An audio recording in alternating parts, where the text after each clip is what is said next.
Do you hear that? A short, dry click of a lock. That quiet metallic sound that means the door has just separated you from the entire outside world. And suddenly, silence. Not absolute silence. Somewhere beyond the window, the city is still moving. Cars pass by. Someone is talking in the neighboring apartment. But this is already a different kind of silence, the kind in which no one wants anything from you. You take the first real breath of the entire day. Deep, slow. Your shoulders, which had been tensed somewhere up near your ears all day, finally drop. And here is what is strange. In this moment, you feel relief. Real relief. As if something heavy has just slid off your shoulders. As if you had been slightly tense all day, and only now has your body allowed itself to relax. But here is a question that few people ask. Why does this moment of silence feel better to some people than any party? Why do canceled plans sometimes bring more joy than new ones? Most people never say this out loud, but if you have ever received a message, "Hey, let's reschedule," and felt a sudden, almost guilty wave of relief, you know exactly what this is about. And this is where things get interesting.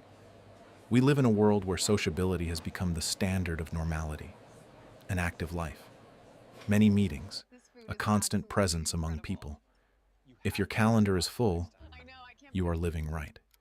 If you often choose silence, people start looking at you a little strangely.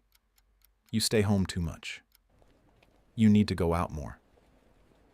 You're missing out on life. And after hearing enough of these phrases, many people begin to doubt themselves. Maybe something is wrong with me. Maybe I am just too withdrawn. Maybe I should be different. But here is where most people make a mistake. Psychology shows something else entirely. For a significant portion of people, solitude is not an avoidance of life. It is a means of recovery.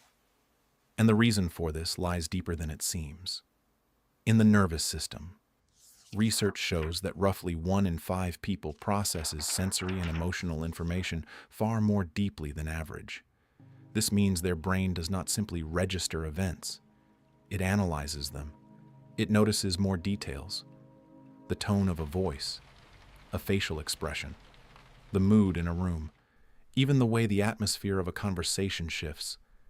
And while for some people an ordinary gathering is light entertainment, for another brain, it is a complex process of handling an enormous number of signals. And here is something that few people notice. Social interaction can be exhausting even when it is enjoyable. You can laugh, joke, keep a conversation going, appear completely comfortable in company. But inside, a different process is taking place. Your brain is running at full capacity. It is reading people, analyzing reactions, processing emotions. And after several hours of this kind of load, a feeling appears that is difficult to explain, as if you are slightly overwhelmed, not physically, mentally. And this is precisely where another important detail comes in. Most people who love solitude are perfectly capable of being social. In fact, sometimes so much so that others consider them very open, outgoing people. They know how to carry a conversation. They listen attentively. They laugh at the right moments. They create a comfortable atmosphere for others. But behind that ease, there is often invisible work being done. Social masking, the constant adjustment of one's behavior to meet the expectations of others. Smiling at the right time, reacting correctly, saying the right words. And throughout the day, this invisible work accumulates into fatigue. That is precisely why the moment of coming home feels so powerful. When the door closes and the world behind it grows a little quieter, a small reboot takes place. At last, there is no need to be a version of yourself for someone else. At last, you can simply be. And here is where yet another interesting thing emerges. Many people think that solitude is emptiness, that it is the absence of something important. People, conversations, activity. But for those who are truly comfortable being alone, solitude often looks quite different. It is space. Space in which thoughts can finally unfold, in which the inner noise gradually settles. Ideas that were lost in the chaos of the day begin to take shape. Memories are processed, Emotions become clearer. That is why many people notice one strange pattern. The best ideas do not come in the middle of a crowd. They come in silence, during a walk, over a cup of tea in the evening, in a moment when no one is speaking. And here is where culture sometimes makes things harder. The world constantly tells us that life must look a certain way. More events, more people, more activity. As if the more noise there is, the fuller the life. But for some people, the deepest moments of life look quieter. A book in the evening, a long walk, a quiet room, the light of a lamp, and your own thoughts, which can finally be heard. And here a paradox emerges. People who are truly able to be alone often turn out to be very good friends, because they are not seeking out people to fill a void.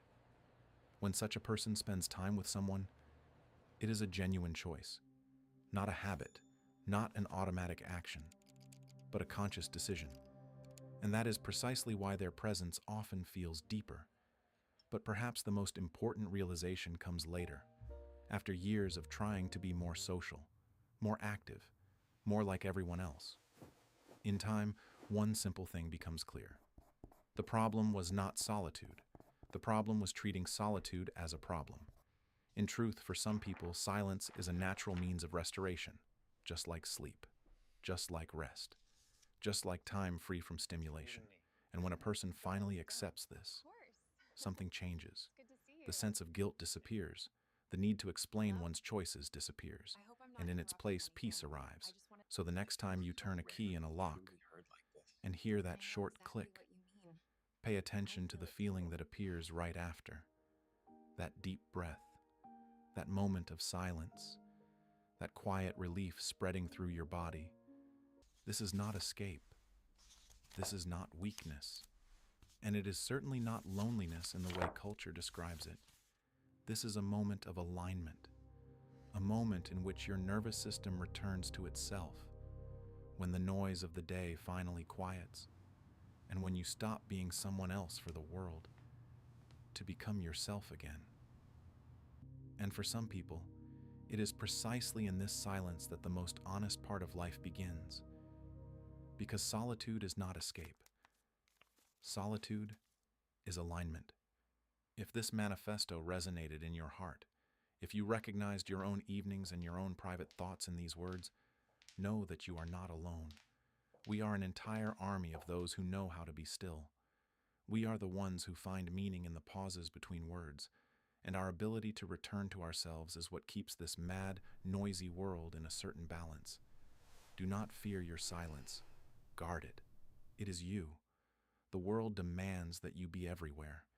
It wants your attention, your reactions, your presence in every pixel of the digital space. But today, you choose to be nowhere. And that is the bravest thing you can do for your mental health. Stay home. Listen to the silence. Restore yourself. You deserve it. And let the whole world wait until you feel ready to step back onto the stage. But this time, on your own terms.